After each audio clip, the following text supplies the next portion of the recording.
Hi, this is Sarah at Awaken Acres. I'm doing a garden update. It's early July. Haven't done a video in a while because it's been so hot and dry. I've had to do a lot of watering.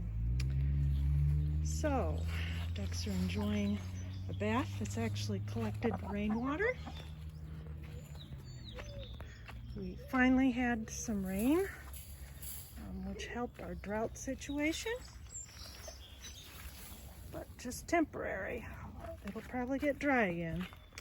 Okay, so here's my black locust seedlings. They're growing very well. I have to see if the roots are coming out of the bottom.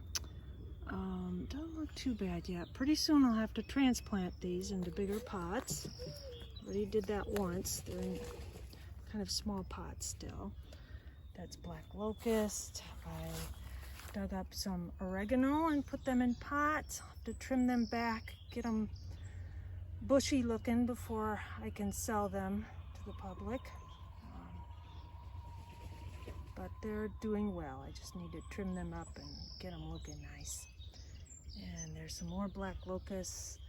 Hard to see because it's growing in weeds. These are planted in the ground.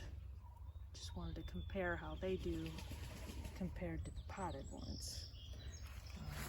And more black locusts. I did a whole bunch of black locusts this year. Hopefully I'll have so many that I'll have enough for myself and enough to be able to offer to the public for sale in the future, maybe 1 or 2 years down the road.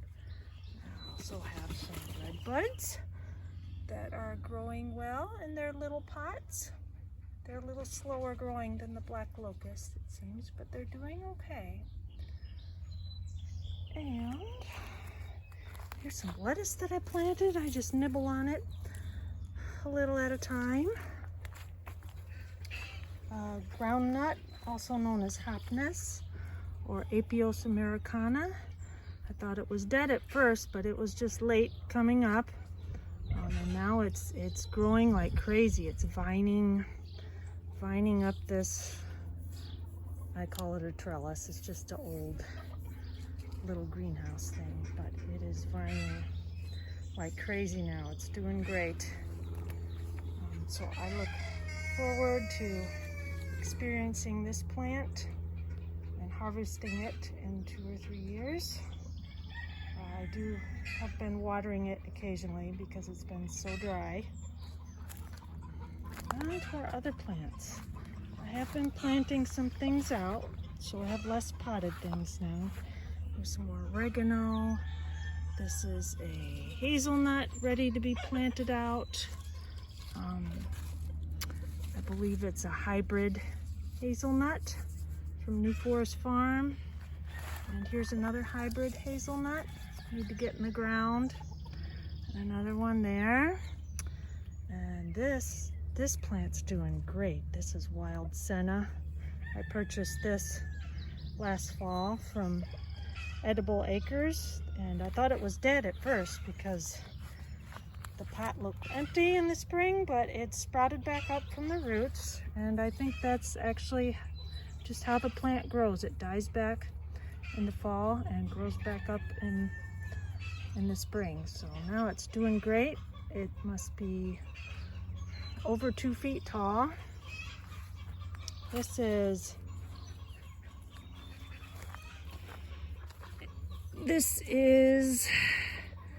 Lycora seaberry. This is a female seaberry. I got a Lycora from Burnt Ridge Nursery. It's doing well, but needs to go in the ground. Haven't planted it yet because it's been so hot. This is a Mancurian apricot, also from Burnt Ridge. It's doing well. Another one that I thought was dead, but it came to life. This is a Viking Aronia from Burnt Ridge, and at first it was doing okay, but it seems to be dying now, and I don't know why. I've been watering it. It's just not doing well. So sometimes that happens. I'm not sure why. This is a Grand Traverse Hazelnut from Burnt Ridge, though the cultivar was developed in Michigan, I believe. So that's why I picked this out. It's supposed to be very cold hardy and produce big nuts, so we'll see. Here's another sea berry. This is a male sea berry. You have to have a male and a female to produce berries, so I got two. Here's some more hazelnuts that I put in some bigger pots. I'm trying to keep things in pots as long as possible because it seems to be a really hot summer. It's not a good time to be planting things because they have to be watered a lot and it's just more work. So these are the New Forest Farm hybrid hazelnuts. I also have some New Forest Farm Chinese chestnuts. I believe they're Chinese chestnuts that need to go in the ground soon, but they seem to be doing okay. And here are my golden honey locust seedlings, getting bigger. These are actually from last year, but they seem to be doing well. They're getting a little bigger. And this is a York. This is an elderberry. It's York variety, I believe. Yes, and this is also from Edible Acres, and it's doing fine too. Even has some little berries forming on it. Here's some rhubarb, which I'm offering for sale. Just dug it up because it was in the way of my nursery pots, so I've been putting them in pots and trying to keep them going through this hot, dry summer. Whatever I don't sell, I'll plant either in the garden or out in the field. They're a beautiful plant to have and edible, of course. And this, I don't know, I think this just started growing in the pot and I let it grow. It looks like it might be a poplar or possibly maybe a wild pear tree, which isn't really desirable, but it can be useful for things. Here's a Yam Hill Hazelnut from Burnt Ridge. I bought 3 from them last 2 years ago, and only one's survived. I think the problem with Burnt Ridge, where we live in Michigan, is it usually takes at least a week for the plants to get here, so they arrive in a weakened state. So some of them just never recuperate and they die. That's what I think happens. This is Arlonia Berries, another Arlonia Berries, and these I actually started from cuttings 1 or 2 years ago, respectively. They were cuttings from a tractor store plant, so they're doing well. Here are some that I planted this year from seed.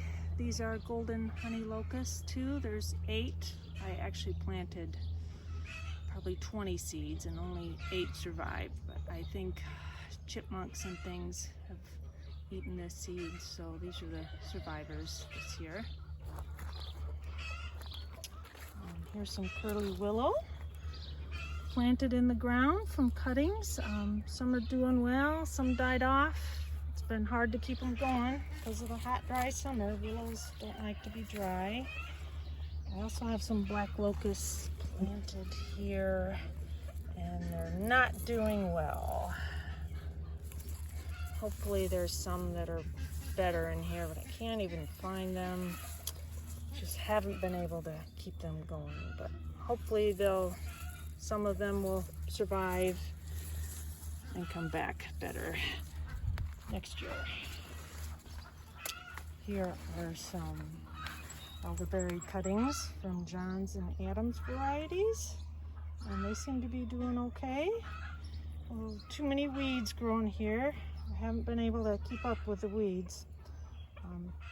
When you're weeding, you have to be very careful not to pull up too much of the roots and damage the plant you're weeding next to. So I'm really careful about that. Sometimes it's better to let the weeds grow.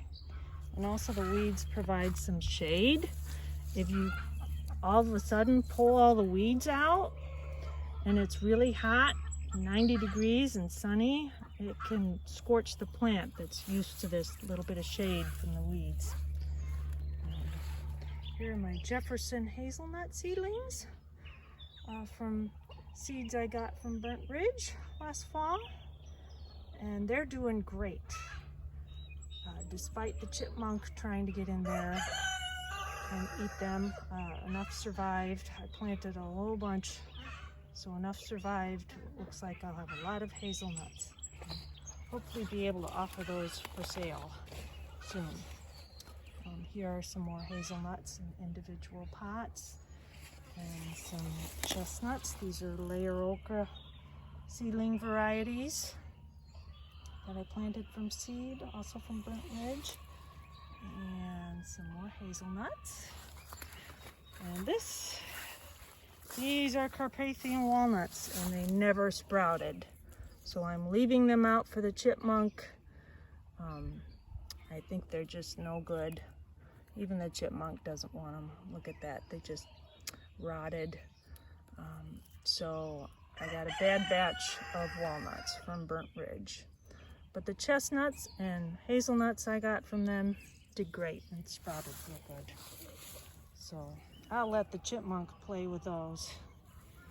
And here are black walnut, which I collected from local trees, the nuts from local trees, and planted them here, and they're doing great too. The chipmunk did steal a few nuts from here, so there's less than I would have otherwise, but the survivors are doing great. I did put a cage around them after I discovered the chipmunk. So there's still quite a few growing here. And I'm hoping to offer these for sale or plant them out in the field this fall, probably. And there's a couple things that I've transplanted here.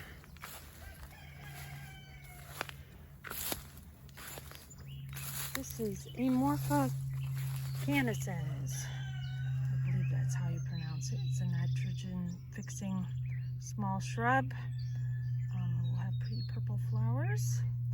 And this is lupin, also a nitrogen-fixing perennial, which will have really pretty purple flowers. Okay, so one more thing I'd like to add about weeds. If at all possible, if you have an area on your property, just let it grow wild. Don't pull the weeds. Just let things grow as they are and let nature take over, and you'll be amazed in 1 or 2, especially after 3 years, the wildlife that will start appearing. The insect life, amphibians, reptiles, all different kinds of birds. They enjoy that habitat, that scrubby wild habitat. So if at all possible, it's good to leave as much space as possible on your property for wild things to grow. Okay, so thanks for watching.